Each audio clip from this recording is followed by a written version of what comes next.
or it's a fort again, but it's, I think the sign said it was a 12-pound gun emplacement. Okay, so maybe we'll be able to find out when we get to the... Oh, fuck. Oh, even with these shoes, these thorns are vicious. Okay. Fuck. Of course, my hair's everywhere.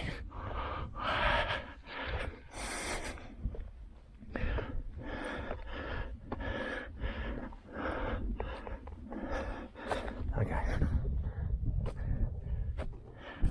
Oh. Check my sneaker.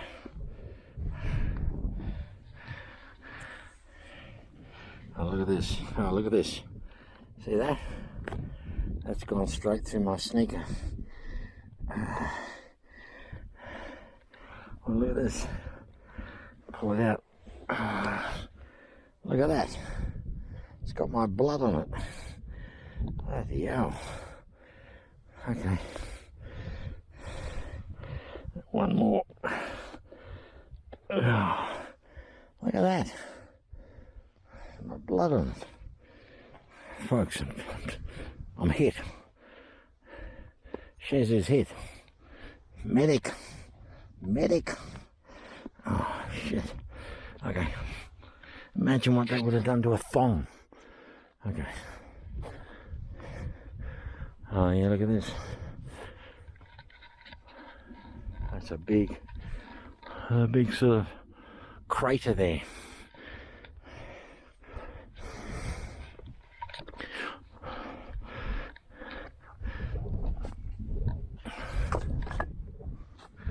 There's sort of a crater there, hey, with a place in the centre. That's brilliant. I like that. There you go.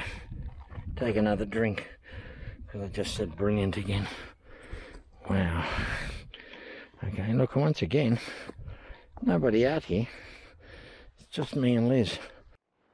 So what I didn't point out to you folks, before we were at the Manchester's fort, we stopped at Fort Deakin, and we stopped at what I think was the 12-pounder gun placement. This is all this section of the hill is called Caesar's Camp. That's where we are now. There's a monument to the Manchesters.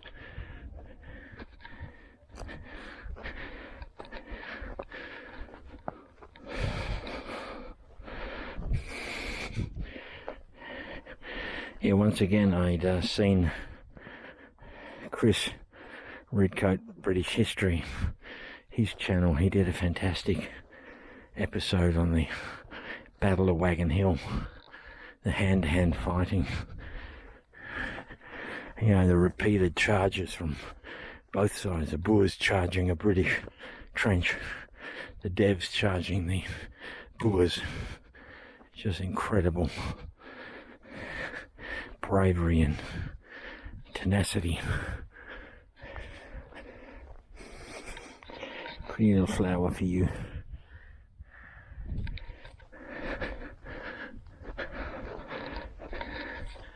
There we go, we can come in here for the photo session. Oh, beautiful white marble.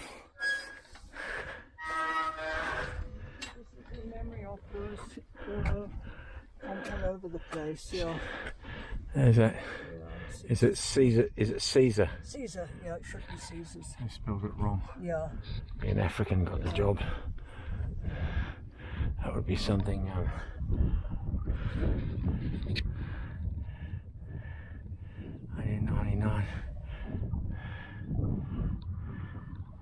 Quite a lot of them, aren't there?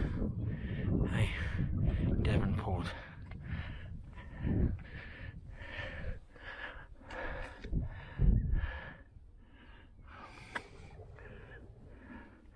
Elandslachter. Oh, we know some of them. We went there, didn't we?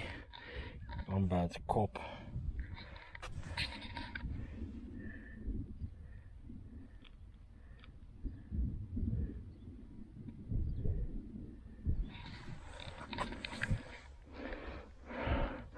"84 privates died of disease, 59 through combat."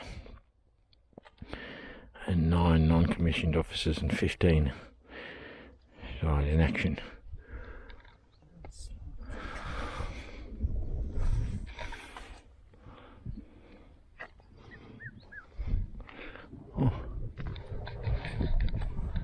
Oh, it's grounded because of the lightning.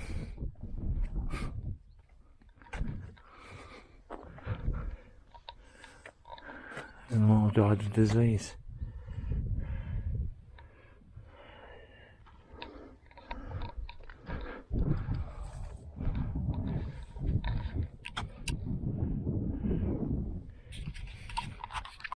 This is where he was. Yeah, in a moment. Yeah, let's do that. Good idea. Thanks, Liz.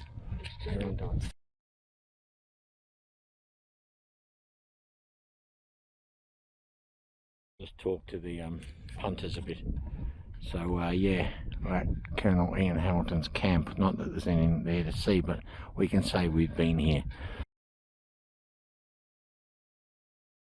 Maybe that was his rubbish bin that he threw his whiskey bottles into. Beautiful sort of pyramid, isn't it? To the memory of Lieutenant L.D. Hall, Sergeant, fell during the repulse of the Boer attack on Caesar's camp, January the 6th, 1900. So there's that date again. They must have, the Boers had attacked both ends of this hill. They threw everything they had at it. You can imagine the night before the Boer attack, their commandants, the preachers would have been reading biblical verse to them, revving them up for the day ahead, January, height of summer. You know, the night before they would have been preparing themselves to attack a fortified British position. I mean, come on. Some graves here don't really tell you who's in them, but we'll film them.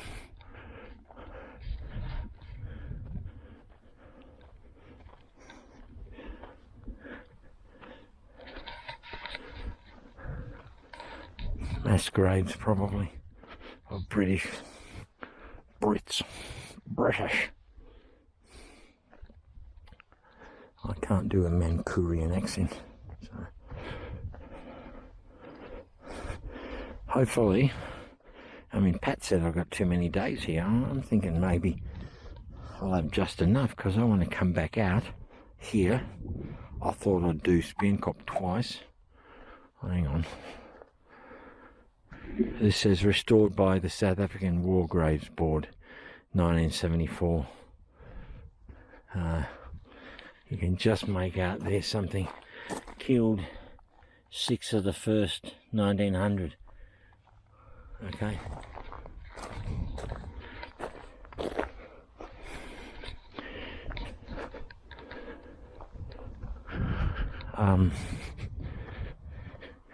Yeah, no, there's quite a few things I want to see while I'm here, so I think I'll have just enough time, to be honest. And I've got to go over and pick up the shields as they get ready. Lieutenant L.D. Hall of the 2nd Rifle Brigade. The Rifle Brigade, the Prince Consort's own. That's interesting.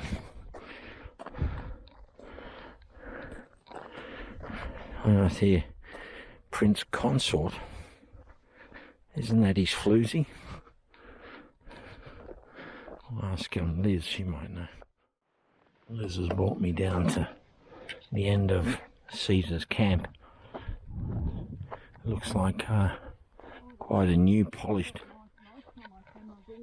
Here, but that looks nice now. It's beautiful. So this was on. This is more recent. I think 2012. This was put up for the Scott and Pitts, who were awarded the VC for holding their ground.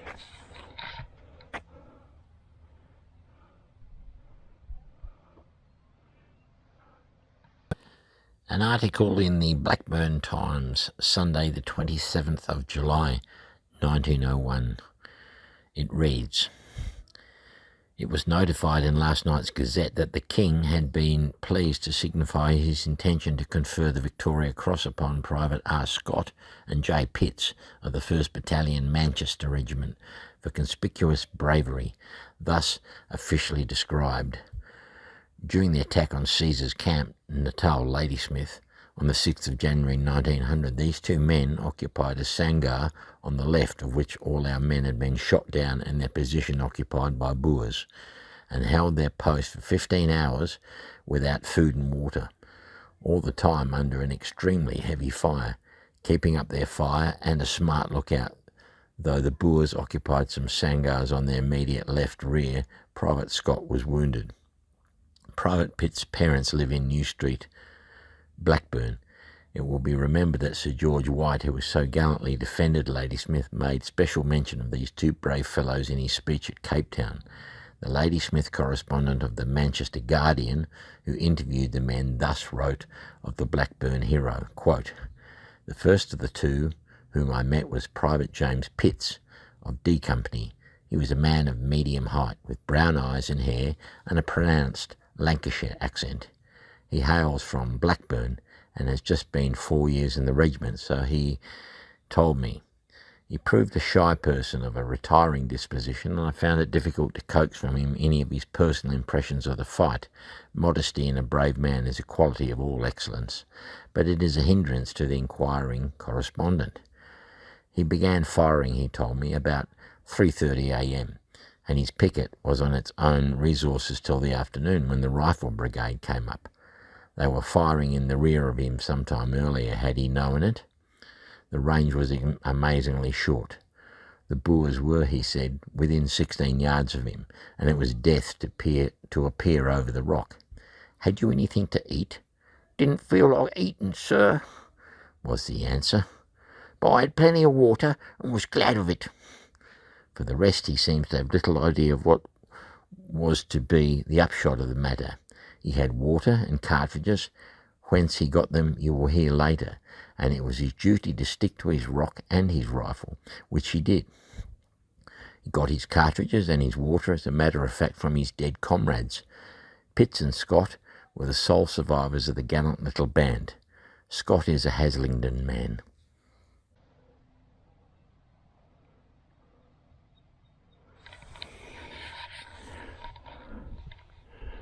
Okay.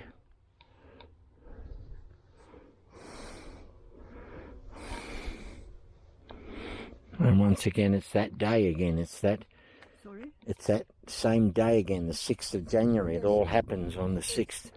It's when the Transvaal Boers attacked this end of the hill. It coincided with the Free Staters attacking that end and gaining access onto both ends of the hill. And they put up a terrific fight here. They were on an outpost out here. There were about 18 of them, and these were the last two standing, and they held their ground. Goodness me. In their position there. So you can't get down to that place where they were, because they've now fenced it off. Any particular reason why the Boers decided to do this full-out assault on that day? I mean, were they becoming aware Buller was approaching? Yes, they were. They'd had a council of war on between all the leaders on the 3rd of January to decide. Yeah, they were aware. They were worried that Buller was going to get here. Yeah. You'd already had the Calenza on the 15th, which was a terrible setback anyway. I mean, they lost heavily, the British there. But so they had this council of war, and that was when they decided, yes, they're going to... It's now or never. It's now or never. Mm. And yes, they did. They realised if they could make Ladysmith surrender before Buller got here, yes, yeah, it would give them a position of that's right. power. Or, yeah. Right, that makes sense. It must have been nervous the night before, on the 5th. You know, over there, they must have been very nervous. Yeah. Because they put up a terrific fight here. Yeah. Terrific. So it's funny they don't let you get into this one, or the others you do, but let's go and investigate this occult practice of some sort of burning cross ceremony here or something. Liz is not impressed. She's striding off to investigate.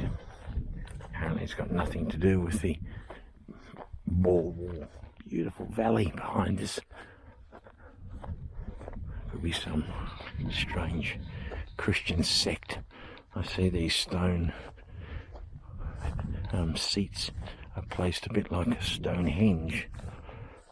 I'm going to get through. Duck down, Liz. Oh, these are these nasty thorns. Oh, there you go.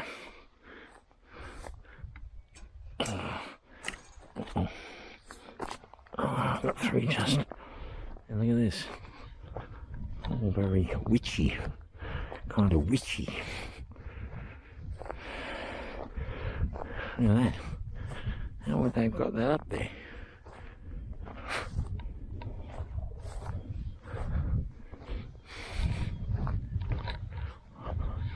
And even the way the sticks are placed, these have been placed in like a, see this? It's like a promenade, an avenue leading down. It's all very witchy. I don't know what it is. A friend of mine, English chap, came up years ago and complained about it. The owner of the land, Jabal Comfort, is Afrikaans chap. I don't know. He put it up, but it's got nothing But you see to do with the tractor. you see these? They form a avenue Yes, yeah. down to the altar. Down to the altar. It's all a bit Okay. witchy. Yeah, alright, so And how would they have lifted that stone up? I don't know. Look at this. There's barbed wire on the cross. Right. That's very well done, this pulpit. The way they've got that leaning, Yeah, geez. very well done. And see, the cross has got this rusty barbed wire. Okay. Got a touch of stone. There shouldn't be anything on the battlefield that's not related to the... It's got a touch of Stonehenge about it. Yeah. You know? You obviously been there. Look at these beautiful yellow Yes, lovely. It is lovely. flower lovers on the channel. Probably a collective name for people that love flowers. Oh, look at this. I met an ostrich at Battlefield's Lodge. I met an ostrich. An ostrich. So once you know me, off the beaten track again. Liz would have preferred that I hadn't noticed, but there was a sign saying there were 2 graves of British soldiers out here. So she's covering one side, I'm looking for the other. There's no easy.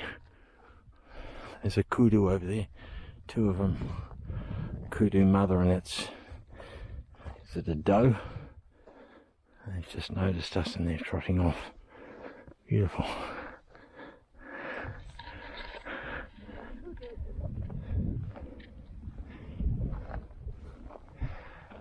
They're a big animal, aren't they?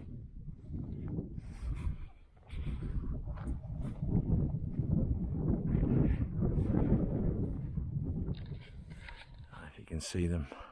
Here comes another one, Liz. Comes another. Kudu. All right, we'll just go a little further. Okay. Liz, I sent back to the car. Because we're now in real remote rocky land, and I thought I could see something on top of this ridge, but I really need binoculars. I am seeing some poles which perhaps are placed strategically in a line to lead you to the forgotten graves. If I find them, you can rest assured that no one comes out here. Oh look, I found a path again. Okay, I reckon we're going to find them. Why else is there a path here? Okay. Although it's the kudus, I could be ignoring the fact that animals walk along this path. Okay. I'm seeing, you know what? I think I freaking found them. I have.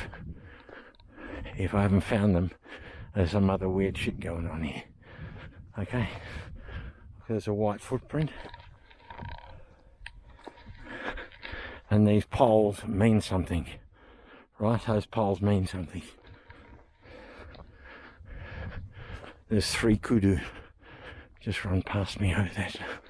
But yeah, we found them. I think. Okay. Someone has gone to the effort of marking these white rocks. Okay. Yeah, look at this. Liz thought they were way down. Way down. She remembered, she said she hadn't been out here for 20 years. She remembered they were fenced off. Okay. Alright. Oops. Wow. You know what? We made all the effort to come here and find them. I'm going in, kids. I'm going in.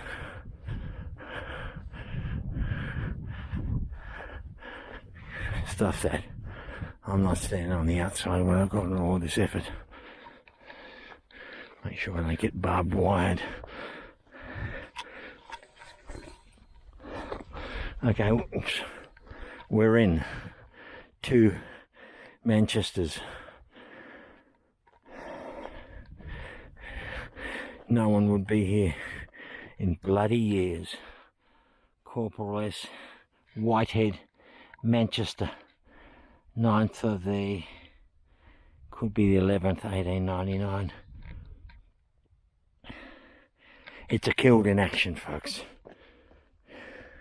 It's a KIA.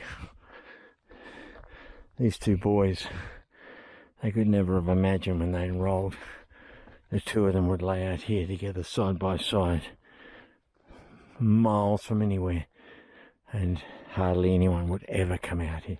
Well, you saw the effort that I took. Even driving was dangerous. Private Frampton, W. Frampton, 1st Manchesters, killed on the 6th of January 1900. KIA, killed in action, folks. We put in the effort on this channel so you can see things that I doubt. Well, Pat told me back in Dundee, he said no one makes the effort to come and see these things you're asking me about. I mean, some of the stuff I wanted to see, they're telling me it's too dangerous, and I take advice like that. Or it's impenetrable. I take advice like that. I don't want to get the car damaged or bogged. Or it no longer exists. That this population boom South Africa is experiencing means there's always more housing forever, like a hungry beast chewing up the land day by day. It's insatiable.